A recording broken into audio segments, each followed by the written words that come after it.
तो आज मैं आपको एक अनोखी रहस्यमय कहानी सुनाऊंगा। अगर आप चैनल पर नए हैं तो अभी सब्सक्राइब कर ले, क्योंकि यह मेरा दूसरा नया चैनल है। तथा कहानी पूरा देखे, अंत में एक अनोखा रहस्य छुपा है। धन्यवाद। तो सुनिए। एक शहर में एक युवा सॉफ्टवेयर इंजीनियर रहती थी, जिसका नाम था मीरा। मीरा बहुत ही बुद्धिमान और व्यावहारिक थी।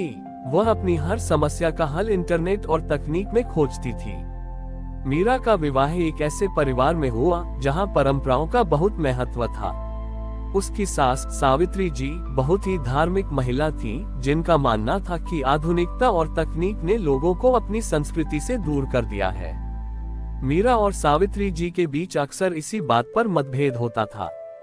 सावित्री जी को लगता था कि मीरा अपने फोन और लैपटॉप में ज्यादा ध्यान देती है, जबकि मीरा को लगता था कि तकनीक का उपयोग परंपराओं को समझने के लिए भी किया जा सकता है। इस साल हरितालिका तीज का पर्व आया। मीरा अपनी सास के घर गई, जहां सावित्री जी पूरी तैयारी के साथ व्रत की प्रतीक्षा कर रही थी। सावित्री जी ने कहा, मीरा, इस पवित्र व्रत में कोई भी गैजेट या आधुनिक वस्तु नहीं चलेगी। यह व्रत मन की शुद्धता और तपस्या का प्रतीक है। मीरा ने मुस्कुराकर हाँ कर दी, लेकिन मन ही मन वह परेशान थी। उसे हरितालिका तीज के नियमों और कथाओं के बारे में ज्यादा पता नहीं था।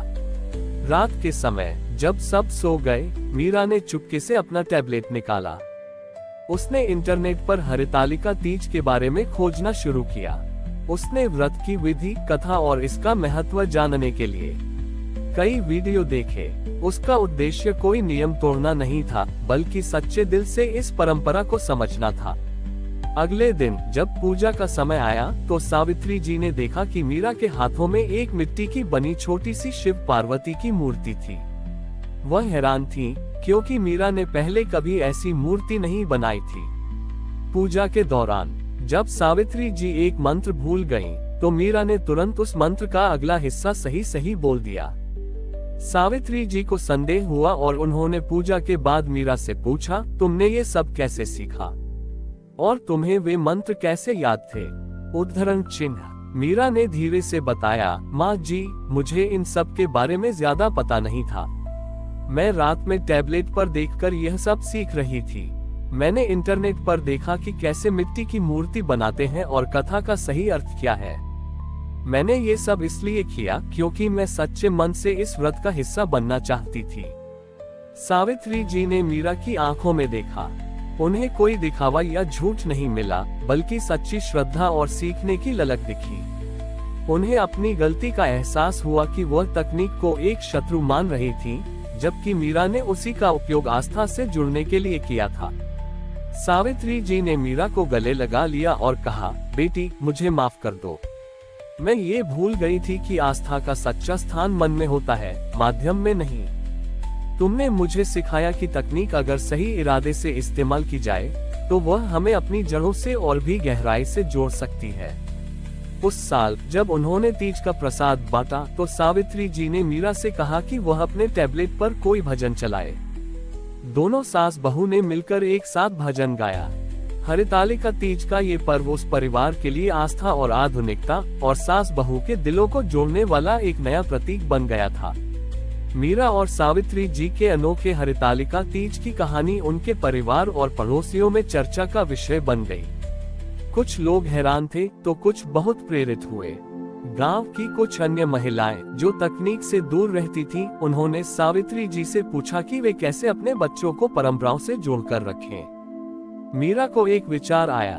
उसने अपनी सास से कहा, माँ जी, आपकी बातों में बहुत ज्ञान है और मेरे पास इसे दूर दूर तक पहुँचाने का जरिया है। मीरा ने अपनी सास के साथ मिलकर एक छोटा सा ऑनलाइन प्लेटफॉर्म शुरू किया, जिसका नाम था आस्था का संगम। इस पर सावित्री जी अपने पुराने ज्ञान, भजन और त्योहारों से जुड़ी कहानियों को साझा करती थी। मीरा उन कहानियों को सरल और सुंदर वीडियो बनाकर पेश करती थी। उसने हरितालिका तीज से जुड़ी कहानियों, जैसे कि शिव पार्वती का मिलन, व्रत के पीछे का वैज्ञानिक महत्व और आधुनिक जीवन में इसके अर्थ को समझाया। ये प्लेटफॉर्म बहुत जल्दी लोकप्रिय हो गया। युवा पीढ़ी जो अपनी जड़ों से कट चुकी थी, उन्हें अपनी संस्कृति को एक नए रूप में देखने का मौका मिला। वहीं बुजुर्गों को लगा कि उनके ज्ञान को सम्मान मिल रहा है। आस्था का संगम सिर्फ एक प्लेटफॉर्म नहीं, बल्कि एक सेतु बन गया था जो दो पीढ़ियों को जोड़ रहा था। माँ बड़ी हीरा ने तकनीकी ज्ञान से अपनी सास की बातों में नया जीवन भर दिया और सावित्री जी ने अपने ज्ञान से मीरा की तकनीक को एक उद्देश्य दिया। अगले साल हरितालिका तीज के दिन सावित्री जी का घर रिश्तेदारों और पड़ोसियों से भरा हुआ था। सभी लोग अपने अपने मोबाइल और टैबलेट पर आस्था का संगम का वीडियो देख रहे थे, जिसमें सावित्री जी खुद हरितालिका तीज की कथा सुना रही थी। उन्होंने मीरा से कहा, मीरा, तुमने मेरे ज्ञान को सिर्फ इस घर तक सीमित नहीं रहने दिया, बल्कि इसे दुनिया के हर कोने तक पहुंचा दिया। मीरा और सावित्री जी ने मिलकर पूजा की। इस बार उनकी पूजा में केवल 2 व्यक्ति नहीं थे, बल्कि हजारों लोग थे जो ऑनलाइन उनसे जुड़े हुए थे। हरितालिका तीज का पर्व उनके लिए केवल एक परंपरा नहीं, बल्कि एक ऐसा आंदोलन बन गया था जिसने आधुनिकता और आस्था के बीच के फासले को मिटा दिया था। और इस तरह एक छोटे से घर से शुरू हुई कहानी एक ऐसी विरासत बन गई जो हर किसी को ये सिखाती है कि सच्ची आस्था, प्रेम और समझ से जीवन की हर चुनौती का सामना किया जा सकता है। आस्था का संगम की सफलता ने मीरा को एक प्रसिद्ध तकनीकी विशेषज्ञ और सावित्री जी को एक आध्यात्मिक गुरु बना दिया। उन्हें अंतर्राष्ट्रीय सम्मान मिलने लगे। मीरा अब बहुत व्यस्त रहने लगी थी। उसे लगातार मीटिंग्स और इंटरव्यू में भाग लेना पड़ता था। इस वजह से उसे अपनी सास के साथ समय बिताने का मौका नहीं मिल पा रहा था। सावित्री जी ने महसूस किया कि उनके बीच का रिश्ता, जो कभी इतना गहरा था, अब धीरे धीरे दूर हो रहा है। उन्हें लगा कि उनका मिशन अब आस्था से ज्यादा प्रसिद्धि के बारे में हो गया है। मीरा को भी यह एहसास हुआ, लेकिन काम के दबाव में वह कुछ कह नहीं पा रही थी। अगले साल हरितालिका तीज का पर्व आया। इस बार आस्था का संगम ने एक बहुत बड़ा लाइव प्रसारण आयोजित किया था, जिसमें दुनिया भर के लोग जुड़ने वाले थे। गांव में एक बड़ी टीम आई थी, जिसमें कैमरा, माइक और लाइट्स लगे हुए थे। सब कुछ बहुत भव्य था। पूजा शुरू होने से ठीक पहले अचानक एक बड़ी तकनीकी खराबी आ गई। पूरा सिस्टम क्रैश हो गया। सभी कैमरे बंद हो गए और लाइव प्रसारण रुक गया। मीरा बहुत घबरा गई। उसकी सारी मेहनत बर्बाद हो रही थी। वह अपनी टीम के साथ मिलकर समस्या को ठीक करने की कोशिश करने लगी, लेकिन कुछ भी काम नहीं कर रहा था।